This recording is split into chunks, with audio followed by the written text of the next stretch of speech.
पहले भूमिका तैयार करते हैं, भूमिका, है ना। आम मैच नहीं था भाई ये।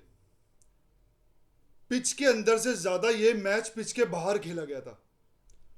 और इसके सबूत हमें मैच से पहले मिल गए थे। जिस हिसाब से लालिगा की स्टेटमेंट आई थी, इनडायरेक्टली मीडिया की स्टेटमेंट आई थी, ये स्टेटमेंट आमतौर पे ऐसे नहीं आती। मैच भी डिस्कस करेंगे, लेकिन उससे पहले ये डिस्कस करना जरूरी है, क्योंकि हमें हमारी पटरी से हटाने की, ये मैच हरवाने की, और रियाल मैड्रिड की जो एक रहा है कोपा डेल रे की, उसको आसान करवाने की मुझे एक चाल लगती है। ये मेरा ओपिनियन है, मैं गलत भी हो सकता हूं, लेकिन मैक्सिमम बार्सिलोना फैंस इससे एग्री करेंगे। जिस तरीके से मैच के ना एक दिन पहले ना एक दिन बाद, मैच वाले दिन एक तरह से इस रूमर का एकदम से रैपिडली आग की तरह फ्लोट होना, लपोटा ने इस पे स्टेटमेंट दिया। और मुझे बहुत खुशी हुई कि लपोटा ने इस पे स्टेटमेंट दिया, क्योंकि चुप्पी हर बार वीरता की निशानी नहीं होती। बोलते ना सहिष्णुता, सहिष्णुता का एक पर्याय वर्ड होता है, एक सिनोनिम होता है, एक पर्यायवाची होता है कायरता। और जो कायर लोग होते हैं ना, एक तरह से क्योंकि कायरता को छुपाने के लिए कुछ तो एक मॉडर्न शब्द बोलना पड़ेगा ना। जो एनिमल मूवी में रणबीर कपूर ने बोला कि अल्फा शायर, है ना, तो वो सिनेरियो यहां पे है। हर बार चुप रह के काम नहीं चलता। और लपोटा ने जिस तरीके से यहां पे एक बोला कि हम पिच पे जवाब देंगे, भाई इस चीज का मैं उसका समर्थन करता हूं। मैक्सिमम लोग बोलते हैं, इंक्लूडिंग मैं भी बोलता हूं कि लपोटा झूठ बोलता है। हाँ, वो झूठ बोलता है, लेकिन इस सिचुएशन से, इस सिस्टम से अगर कोई लड़ सकता है तो वो एक पॉलिटिशियन ही लड़ सकता है, क्योंकि उसके पास वो शार्प दिमाग है। कोई भी बिजनेसमैन या नॉर्मल आदमी उससे नहीं लड़ सकता, चाहे वो फॉन्ट है, चाहे वो कोई भी है। और जैसे लपोटा ने बोला कि हम पिच पे इसका जवाब देंगे, इसलिए मैं कल, आपने अगर लाइव देखा हो, मैंने कल बोला भी था, शायद मुझे आज थोड़ा सा डर लग रहा है, क्योंकि चीज़ें बहुत खिलाफ हैं। पहला मैच से पहले तुरंत ये चीज़ आना, इस चीज़ के रिएक्शन में लपोटा का इतना बड़ा शब्द बोल देना कि भाई हम पिच पे जवाब देंगे, हमें वहाँ नहीं हरा पा रहे तो ऑफिस में हरा रहे हैं, ठीक है। सिमियोनी का अचानक ब्लैक ना पहन के आना, भाई ये चीज़ें ना दिमाग में ट्रेंड करती हैं, ये नेचुरल है। लेकिन जिस तरीके से एफसी बार्सिलोना, इस क्लब ने अपनी रीढ़ की हड्डी के दम पे खड़े होकर इस मैच को निकाला, क्योंकि मैच में बहुत कुछ हुआ जो कि स्पोर्टिंग नहीं था। मैच में 2 से 3 रेफरिंग डिसीजंस जो कि मैं अभी आपसे डिस्कस करूंगा, वो ऐसे थे जो कि नॉर्मल नहीं थे। चलो शुरुआत उनसे ही कर देते हैं। भाई एस्पिलिक्वेटा का वो चैलेंज रेड कार्ड था, क्योंकि वो हवा में था, वो कोई बैक हील पे नहीं था, वो पैर यहां था और वो यहां पे टैकल था। वो कैसे रेड नहीं हुआ? चलो वो रेड नहीं था, वो येलो दे दिया। लेकिन जब आपको वार पे बुलाया जाता है, जब आपको स्क्रीन पे बुलाया जाता है, 99 नहीं 100% वो डिसीजन चेंज होते हैं। एक डिसीजन मैंने और देखा था टॉटनहम के अगेंस्ट, जो कि चेंज नहीं हुआ था, लेकिन उसके अलावा मैंने सारे के सारे फैसले चेंज होते हुए देखे। ये चेंज कैसे नहीं हुआ? क्लियर रेड, क्लियर रेड था, वहीं पे मैच खत्म था, वहीं पे। चलो हटाओ, ये भी हटाओ। भाई जब एरिक गार्सिया के इनर एंकल पे, उस हड्डी पे वो टैकल भी यूं था, यूं नहीं था, पैर यूं था, टैकल यूं था, रेड कैसे नहीं था? कौन सी फुटबॉल बुक में ये रेड नहीं है? पंजे में पंजा रख के येलो होता है, समझ में आता है, लेकिन जब वो चीज एंकल या उससे ऊपर चली जाती है, वो रेड में कन्वर्ट होता है। हम मैच जीत गए हम मैच, लेकिन इसका मतलब ये नहीं है, इसका मतलब ये नहीं है कि भाई यहां पे हम उस चीज को डिसएग्री करते हैं, उस चीज को अनदेखा करते हैं जो कि नहीं हुई है। अभी मैच भी सेलिब्रेट करेंगे, मैच भी सेलिब्रेट करेंगे भाई, तरीके से करेंगे। आप लमीन यमाल का आपने देखा इनर एंकल, खून निकल रहा था उसमें से। क्या वो खून वो घर से लेके आया था? क्या वो खून उसने डिजाइन किया था? क्या उसने रंग लगाया था? नहीं, टैकल पड़ा था, वो भी रेड था, वो भी रेड था। 3 में से 1 भी रेड नहीं है। 3 में से 3 छोड़ो, 2 छोड़ो, 1 भी रेड नहीं है। हजम नहीं होती है बात। इसलिए मैं हमेशा बोलता हूं, रेफरीज, आपकी फेडरेशन, आपका प्रेसिडेंट, आपके आपके मीडियाज, ये सारे ऑडिट हो गया, ऑडिट हो गया तब ओके था, अब खराब हो गया। अच्छा अच्छा अच्छा, मैं तो पहले बोलता था कि भाई जब तक 1:1 के तहत कोई भी बंदा पिच पे नहीं आता हम विश्वास नहीं करेंगे। ये सब खराब हो गया। अच्छा, अचानक सब खराब हो गया मैच से पहले। किसी और का फुद्दू बनाना। और जिस तरीके से बार्सिलोना के लॉन्डो ने, नए नए लॉन्डो ने, चीतों ने, बिल्कुल यंगस्टर्स ने, ठीक है, वेटरन्स ने इसका रिजल्ट निकाला है। पेल दिया टेबास को। टेबास की ईगो ना, ईगो जला के धरती पे लेटाई है, धरती पे। और बाद में ला लीगा वालों ने और स्पेशली टेबास ने भाई वो ईगो खुरच खुरच के निकाली है, खुरच खुरच के। एक मानसिक परफॉर्मेंस की आग से उस ईगो को झुलसा दिया हमने। और मुझे शर्म इस बात की आती है कि लोग इस चीज को उस तरीके से कवर नहीं कर रहे हैं जिस तरीके से करना चाहिए। जीत गए तो हो गया, जीत गए तो हो गया भाई। चिल्लाना लग रहा होगा लेकिन नेचुरल चीजें आ रही है अंदर से। आप मतलब दुम दबा के, पैरों में दुम दबा के इज्जत को बचाया जा रहा है जिस तरीके से बार्सिलोना ने पेला है अपनी परफॉर्मेंस से। गर्व है मुझे इस टीम पे, गर्व है मुझे अपने चॉइस पे कि मैंने ये टीम चुनी। और ये नाम बारसा मेसी ऐसे ही नहीं गुदवा रखा। महसूस करते हैं इस टीम के लिए। मिनट मिनट में प्लेयर चेंज, क्लब कर दे तो क्लब चेंज करना, ठीक है, और नॉन परफॉर्मेंस को डिफेंड करना, ये हमारे खून में नहीं है, ये सीखा नहीं है हमने। इसलिए हमें अपनी टीम पे प्राउड है। इसलिए जब भी ये रिएक्शन आता है ना, ये नेचुरल आता है क्योंकि कुछ भी फैब्रिकेटेड नहीं है। अब आते हैं मैच पे। भाई मैच की शुरुआत बहुत जबरदस्त, पहले मिनट में ही चांस बन गया था, पहले मिनट में ही चांस बन गया था और वो डिफ्लेक्ट होकर गोल मतलब बॉल अंदर जा ही रही थी, सॉरी। फिर आता भाई कुंडे का चांस, ठीक है, बारसा की डोमिनेंस आती है। शुरू के 45 मिनट तो उनको खोला है उनकी टेरिटरी पे, उस बैटल फील्ड पे फुटबॉल की उनको खोला है। घुसे हैं अंदर सर दे के, मूसले तोड़ के घुसे अंदर, दरवाजे तोड़ के घुसे अंदर। एक लाइन थी ना कि अंदर घुस के फाड़ेंगे, नहीं, फाड़ के अंदर घुसे हैं।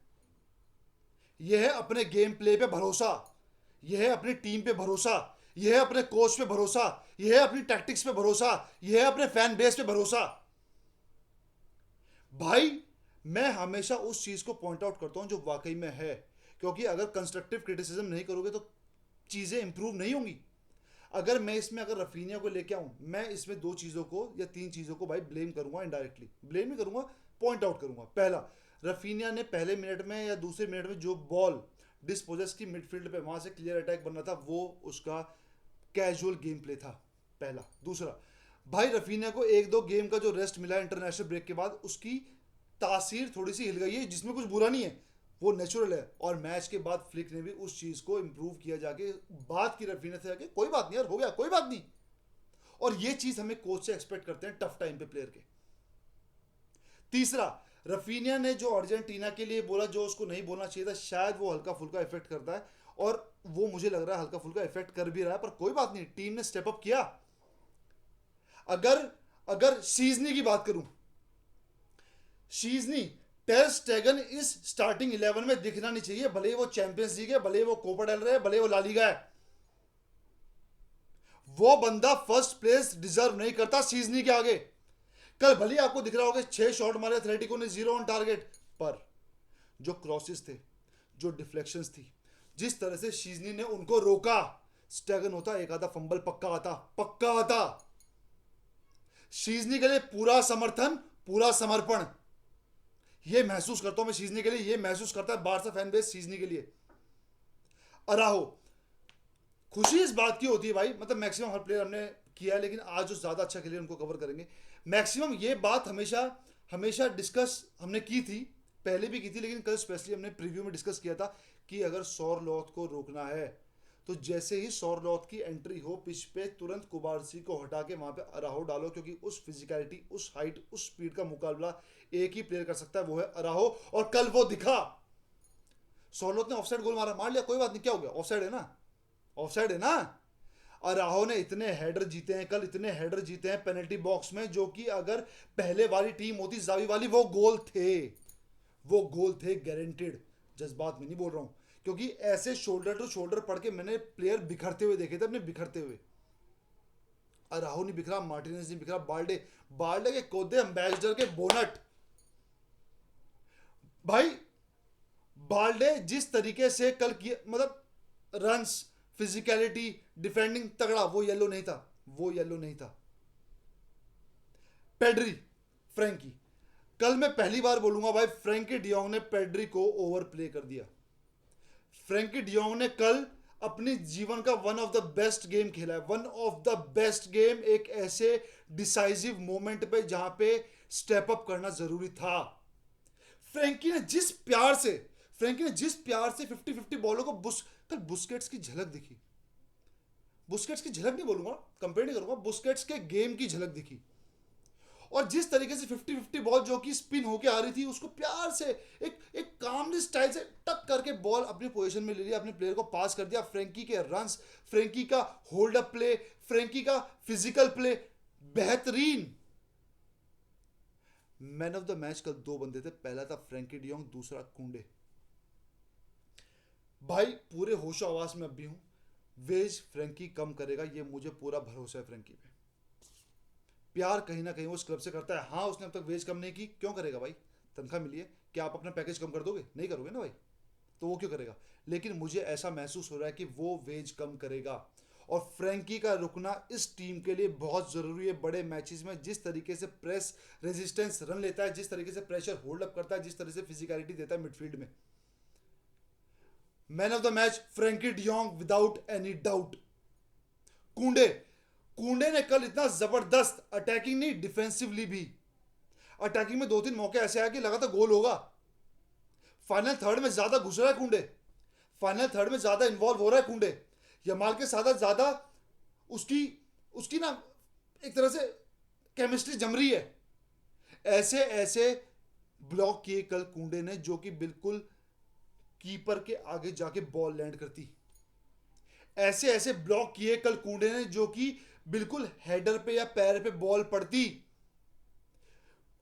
बॉडी ब्लॉक्स, हर चीज कुंडे ने एक डिफेंसिवली या एक एक एक एक राइट बैक, एक प्रॉपर राइट बैक की तरह अपने आप को प्रेजेंट किया। और इस टाइम वर्ल्ड का बेस्ट राइट बैक है कुंडे। एरिक गार्सिया आया, सब्स्टिट्यूशन ठीक था, क्योंकि डिफेंसिवली देखो फ्लिक से कोई शिकायत नहीं है, फ्लिक पे थोड़ी बात करते हैं, फ्लिक से कोई मुझे शिकायत नहीं है भाई।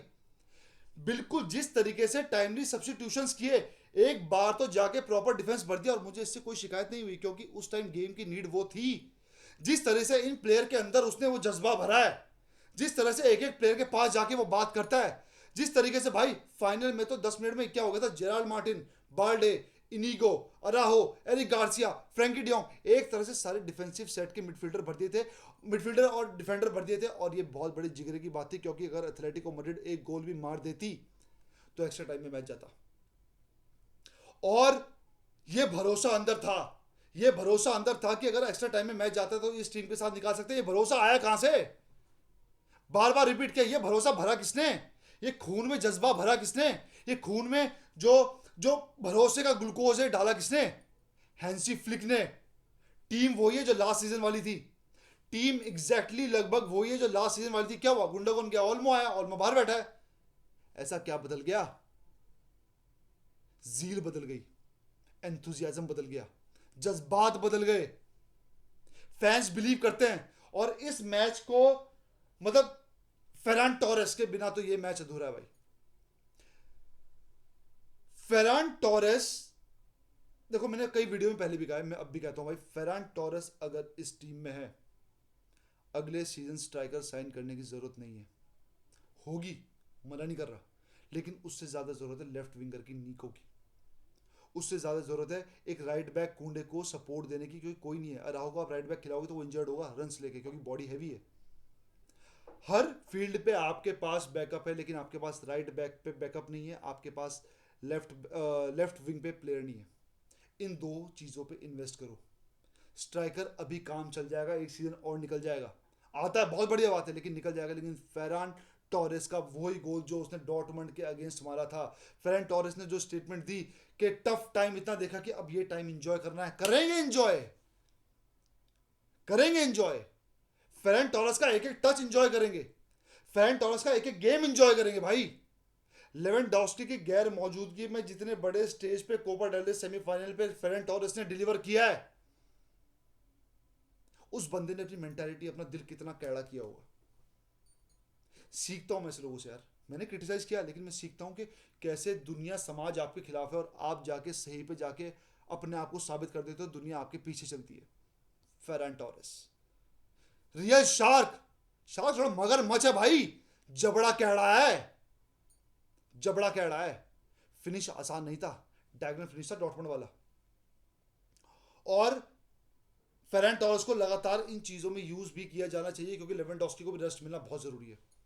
और एट द एंड भाई उन लोगों के लिए संदेश जिन्होंने बोला था, स्पेशली रूडिगर, हम जीतेंगे, हम कोपा डेल रे जीत जाएंगे। भरोसा अच्छी बात है। मैं हमेशा क्या बोलता हूँ बार्सा फैंस को, और कोई भी ज़्यादा बोलता है, लपोर्टा की कल बात से मैं एग्री नहीं करता कि हम पिच पे हरा नहीं पा रहे। ये मैच के बाद बोलो, मैच के पहले नहीं, क्योंकि ट्रोलिंग ज़्यादा होगी और डिफेम ज़्यादा होंगे, मोराल पे ज़्यादा असर पड़ेगा। रूडिगर की वो स्टेटमेंट मुझे बहुत ही ज़्यादा वो लगी थी, एरोगेंट, क्योंकि उसको लगा था कि एथलेटिको घर पे गेम है, एथलेटिको हरा के आएगी, एथलेटिको को तुम फेल लिए थे कप में, अब आ, अब आ।